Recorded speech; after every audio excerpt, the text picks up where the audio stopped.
Welcome into Chicago Bears Now. I'm your host, Harrison Graham. A little bit different of a show today. It is one of our patented mailbags, but all of these questions came from you, those of you that have followed me on Instagram and submitted your questions on Tuesday. I appreciate it. If you want to be a part of a IG mailbag in the future, well, just give me a follow at HGramNFL and submit your questions. All right, we'll answer as many as we can here, starting with Kid Planet Gucci.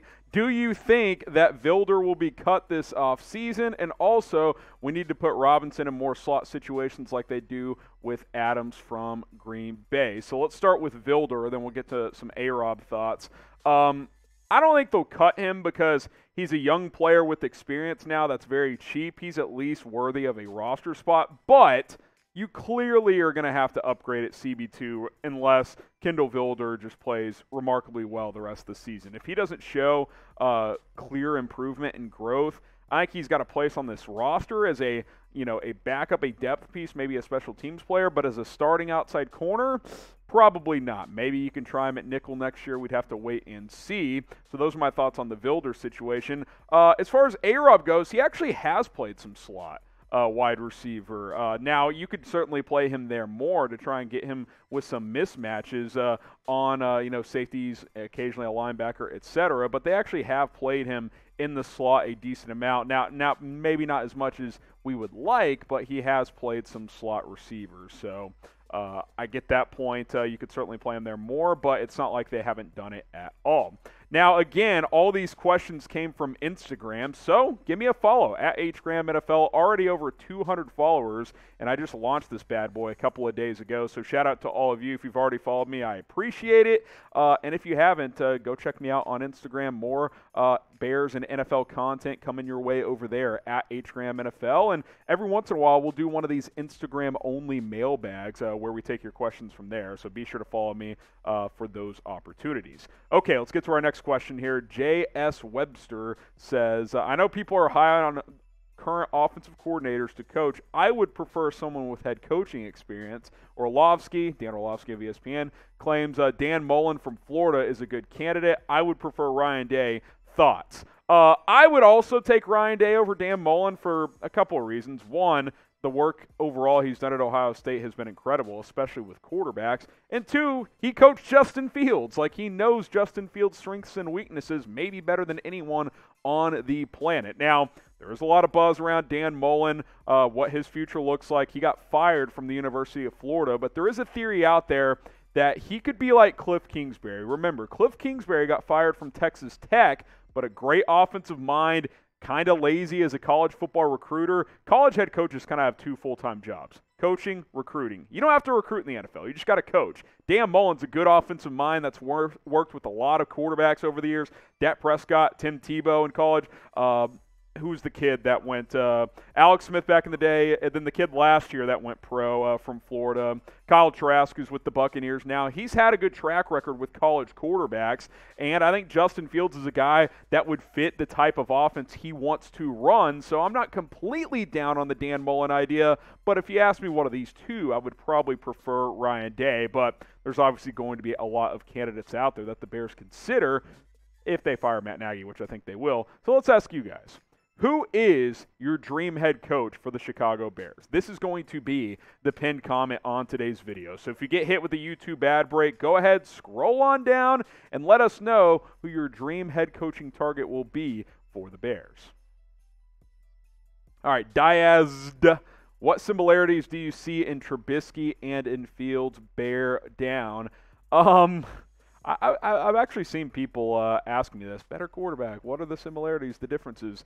Both are athletic. I mean, that's a similarity. I actually don't think they are super similar other than they're both pretty good athletes, right? Fields' arm is much stronger. Fields is more pro-ready.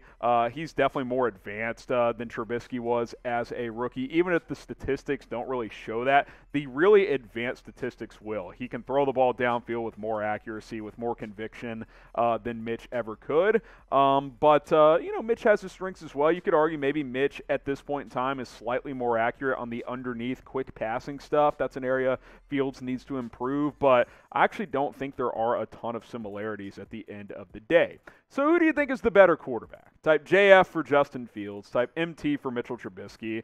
I think it's Fields, and I'm not just saying that because he's the guy in Chicago now. I honestly believe that. If Trubisky was that highly touted, I don't think he would have signed for $2.5 million to be a backup. Now, a lot of people think he could be a starter next year, and hey, I hope he is. I hope he gets another chance, but I think Fields' ceiling and potential is so much higher than Mitchell Trubisky's.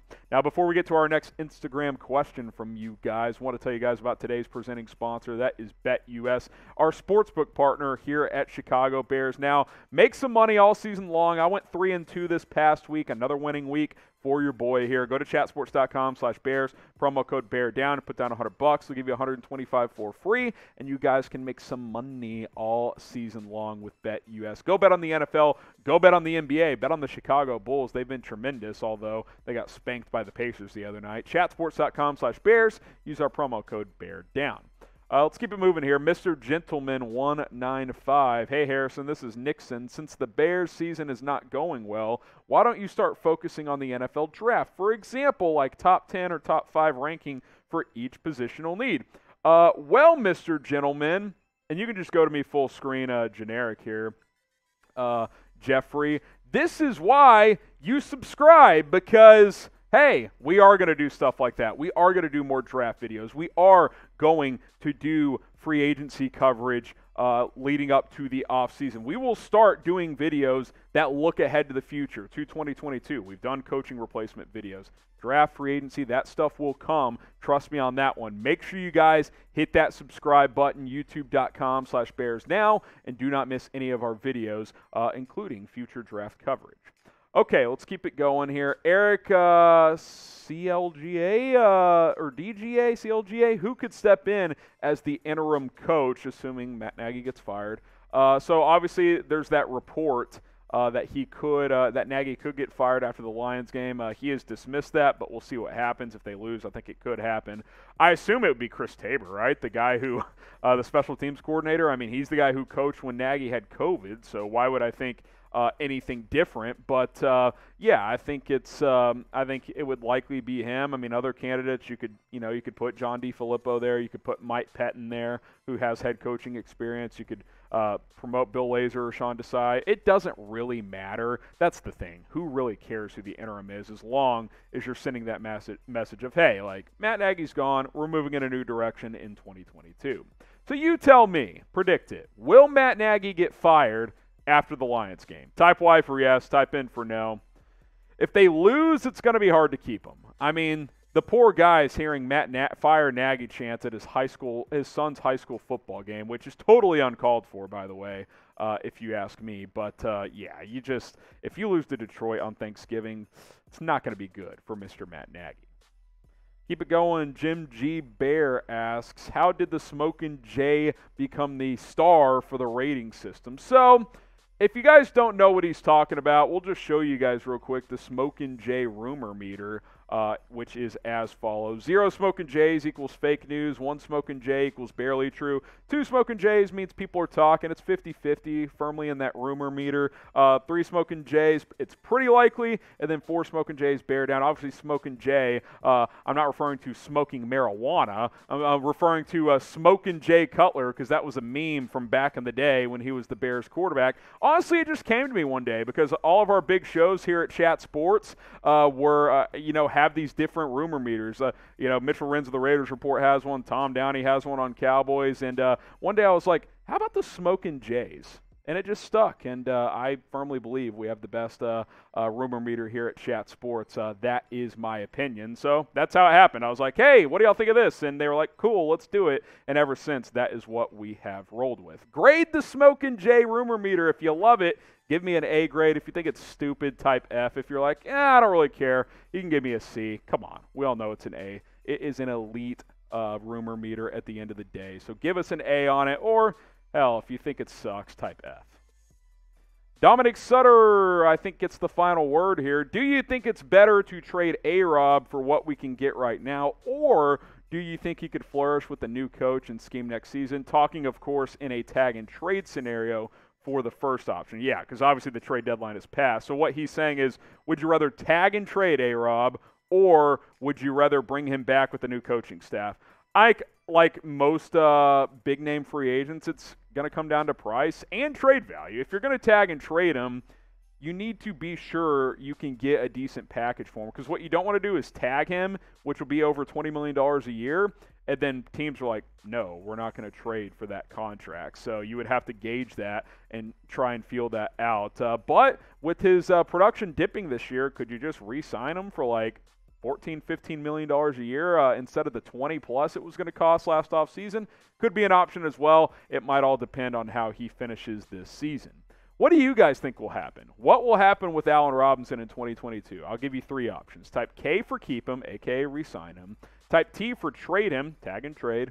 Type L for let him walk in free agency, don't even mess with it. I don't know. I think all 3 options are very much a possibility, which is why I'm asking you guys. I want to know what Bears fans think on this one. Be sure you guys follow me on Instagram. We're about to sign off here on Chicago Bears Now. We'll do this again. We'll do an Instagram-only mailbag at some point in the future. It's at HGramNFL, so give us a follow and slide in the DMs. I've been responding to a lot of you guys who have been messaging me, so I'll continue to do that, and we'll see you soon here on the channel.